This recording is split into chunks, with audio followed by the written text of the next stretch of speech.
एक मनोवैज्ञानिक एक ऐसे शहर में आता है जहां अलौकिक लोगों का एक समूह परिवार की तरह एक दूसरे के साथ व्यवहार करता है, लेकिन पुलिस और उसकी दादी के अतीत से परेशानियां जल्द ही इस शांत शहर को खतरे में डाल देती हैं। जो बर्नार्डो को बधाई देता है, क्लाइंट रेचल जो अपने मृत पति के साथ संवाद करना चाहती है, ने चेतावनी दी है कि उसकी भी बढ़ गई है, लेकिन दावा है कि वह हर पैसे के लायक है। बाद में वे अपने मृत पति के साथ संवाद करने के लिए एक शुरुआत करते हैं। हैरोल्ड मैनफ्रेड का दावा है कि हैरोल्ड वहाँ है और उसके पति को लगता है कि रेचल के नए बाल कटवाने के रूप में गर्म महिला हंसती है, क्योंकि शादी के 32 साल बाद वह केवल अपने छोटे बालों को पसंद करती है। वह मर चुका है, उसे हर दिन याद आती है, लेकिन हरेल काम नहीं करना चाहता है क्योंकि वह उसके दुहक को देखना चाहता है, क्योंकि वह चाहता है कि वह इस बात से खुश रहे कि महिला किसी नए व्यक्ति को देखने के लिए स्वीकार करती है। यह कौन है? मोमबत्ती की लौ अचानक से उड़ गई जैसे ही रेचल ने कहा कि नाम और कमरे में तापमान दर्पण को छोड़ना शुरू कर दिया है, जिससे पता चलता है कि झुंडो ने आत्मा को नाराज कर दिया था उसे वापस रहने के लिए, लेकिन आत्मा उसके शरीर पर कब्जा कर लेती है और गुस्से में चिल्लाती है कि उसने अपने बिजनेस पार्टनर को चुना और दोस्त ने उसे अपनी शादी की अंगूठी पहनाई और टेबल को काट दिया। कांच का एक टुकड़ा लेता है और रेचल को मारने की कोशिश करता है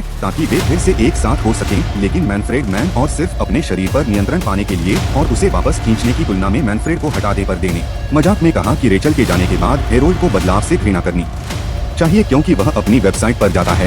यह बताता है कि वह एक मानसिक पाठक है। उसे अचानक उच्च टॉवर नाम के एक व्यक्ति से फोन आता है जिसमें उसने कहा कि वह उससे नहीं चल सकता है। दावा किया गया है कि उसे वापस भुगतान करने में मदद मिलेगी, लेकिन आदमी कहता है कि बहुत देर हो चुकी है और वह उसे इस बात के साथ ढूंढ लेगा कि युवक तुरंत लटक गया और छिपने के लिए ड्राइव किया। सड़क के किनारे आदमी अपनी दादी जेल्डा की भावना प्रकट करता है और टिप्पणी करता है कि मैनफ्रेड भयानक दिखता है। वह दावा करता है कि आधी रात उसे सूट करेगी क्योंकि वह बचना चाहता है और गायब हो जाता है। वह अपने लेकिन सुरक्षित चुटकुले होगा कि यह और अधिक मतलब होगा अगर यह किसी ऐसे व्यक्ति से आया जो मर नहीं गया था, क्योंकि वह शहर में आता है। लोग बाहर निकलते समय अपने वाहन को देखते हैं। उसकी वैन वह केवल एक महिला द्वारा लाल विग पहने हुए चलती है, फिर एक मोहरे की दुकान में प्रवेश करती है जहाँ वह प्राचीन वस्तुओं से आवाजें सुनती है जो उनके अतीत को प्रतिध्वनित करती है।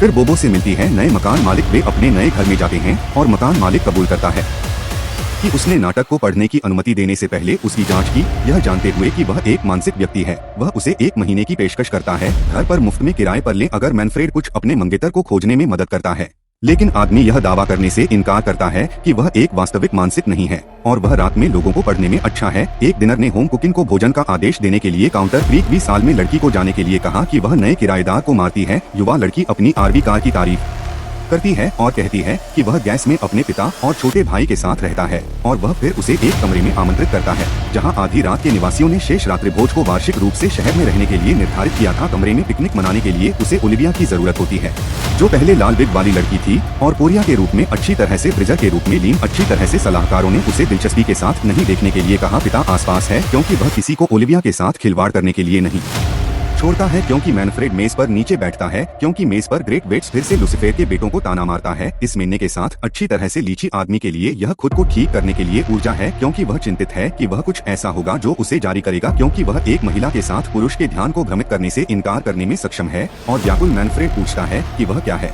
जो अच्छी तरह से पता चलता है कि वह एक पिशाच मेमना है जो उसे अपनी ऊर्जा को पुनर्प्राप्त करने के लिए एक पेय प्रदान करता है, जो पिशाच का दावा करता है कि वह कम भयावह है गिरोह की तुलना में। और हंसी के बाद से यह उसके लिए नया है कि उसके पास शैतान और एक कमरा है।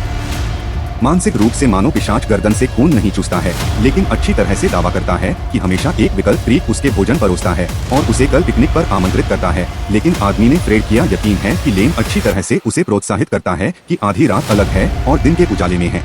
इसलिए अगले दिन मैनफ्रेड सहमत हो जाता है कि वार्षिक पतन पिकनिक ओलिविया के लिए पूरे समुदाय के संयोजन उसकी भावनाओं के बारे में फिजी से पूछते हैं और बोबो की ओर लंबे समय तक समलैंगिकों को आश्चर्य होता है कि क्रीक ने पिकनिक के लिए मैनफ्रेड को क्यों आमंत्रित किया, जिसके बारे में उनका दावा है कि वह अकेला है, लेकिन फिजी का दावा है कि उसने मैनफ्रेड सैंड टार्ट्स दिया है जो पहचानता है कि क्या व्यक्ति बुरा इरादों पर खाया है। सौभाग्य से वह कुकीज पर प्रतिक्रिया नहीं करता है, इसलिए उसे अच्छी तरह से मतलब होना चाहिए कि एक कुत्ते के अंडे के कारण महिलाओं को भौंकने पर अचानक फिजी चिल्लाता है, जैसा कि वह देखती है नदी पर एक शव हर एक उनके पास जाता है और उसे पता चलता है कि शरीर दोनों मंगेतर हैं क्योंकि वे शरीर को देखते हैं।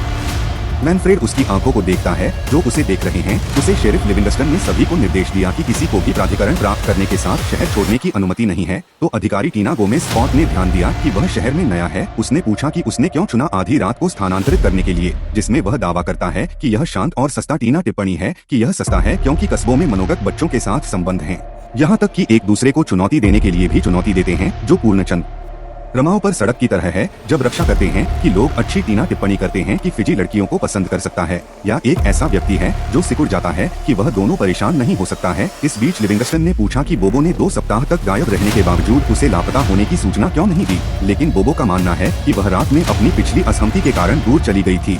जो कमरे में आह पर सोती थी, ठंड और एक मक्खी सप्ताह और ऊपर के रूप में वह बिस्तर के दूसरी तरफ देखता है। ऑब्री वहाँ है उसके साथ।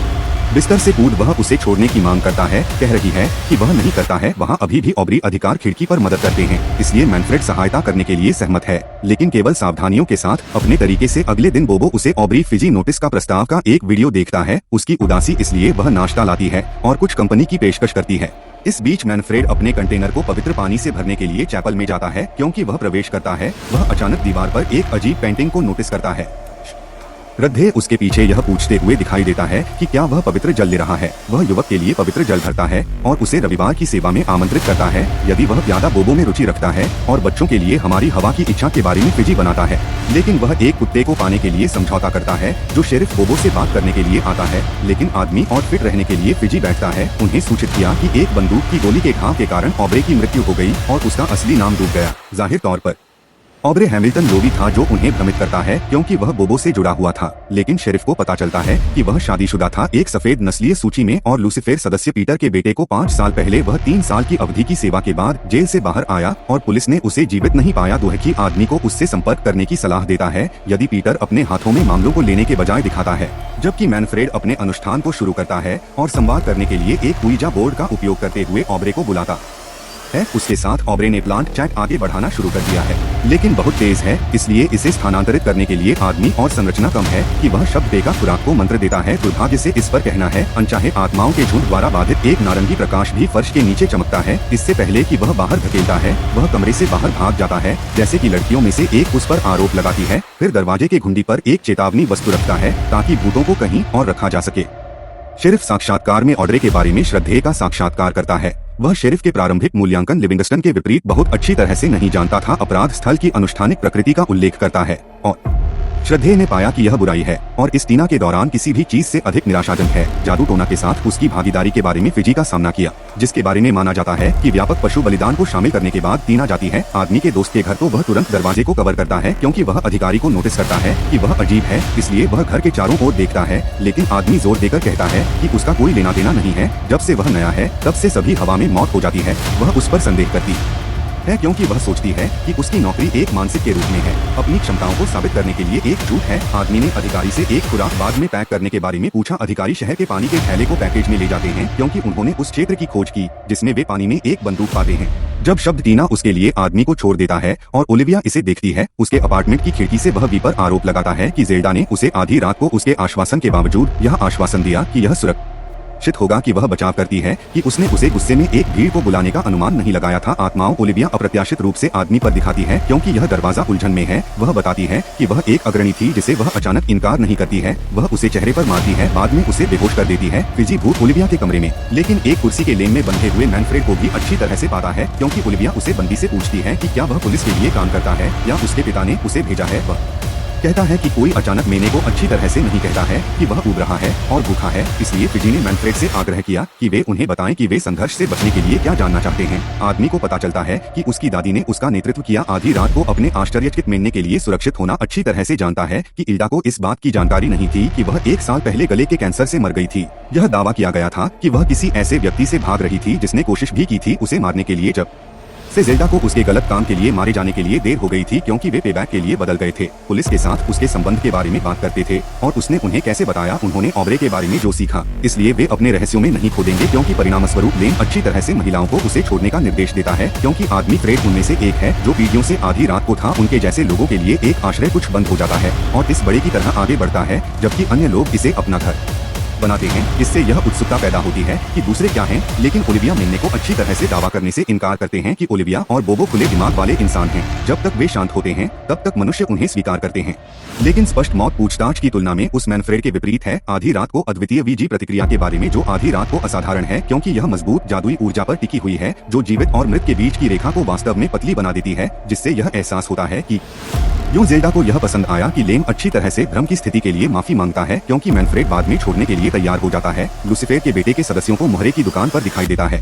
जो बोबो को सभी को मारने का आरोप लगाता है, क्योंकि वह उसके अतीत के बारे में पता चला कि उन्होंने बोबो को यह बताने की धमकी दी थी कि हथियार और पैसा एक कब्र के रूप में है। बोबो ओलिविया तुरंत उसे एक तीर से गोली मार देता है और नींबू दूसरे आदमी को अच्छी तरह से छीन लेता है। घर के मेमने के लिए बोबो को समझाने के बाद गर्दन अच्छी तरह से घायल गिरोह के सदस्य का सामना करती है और यह जानने की मांग करती है कि ओलिविया ने दूसरे आदमी के शव को संभाल लिया। जब आदमी मना कर दिया, पिशाच मिलने के लिए अच्छी तरह से उसकी गर्दन काटता है। अगले दिन मैनफ्रेड गैस का दौरा करता है और जाता है और उसके चेहरे पर नोटिस के निशान लगाता है। वह सिर्फ यह बताता है कि वह भारी बक्से के साथ एक दुर्घटना में मिला था। मैनफ्रेड ने नोट किया कि उसने उसे पिकनिक के बाद से नहीं देखा है, जिसके बारे में महिला कहती है कि वह इस बारे में सोचना बंद नहीं कर सकती कि क्या हुआ। शॉन क्रेग्स पिता के साथ हस्तक्षेप करता है और गाना बजाने वालों के साथ चर्चा कर रहा है उसे, और वह जवाब देता है कि वह बस अपने घर के रास्ते पर पड़ोसी होने के नाते वह अपने श्रद्धा वाहन के पीछे खून टपकने की सूचना देता है। वह उच्च टॉवर से कॉल प्राप्त करता है, यह कहते हुए कि वह टेक्सास के लिए अपने रास्ते पर है, यह जानते हुए कि वह अचानक अपने पिता के लिए माफी मांगने के लिए दरवाजे पर रेंगता है।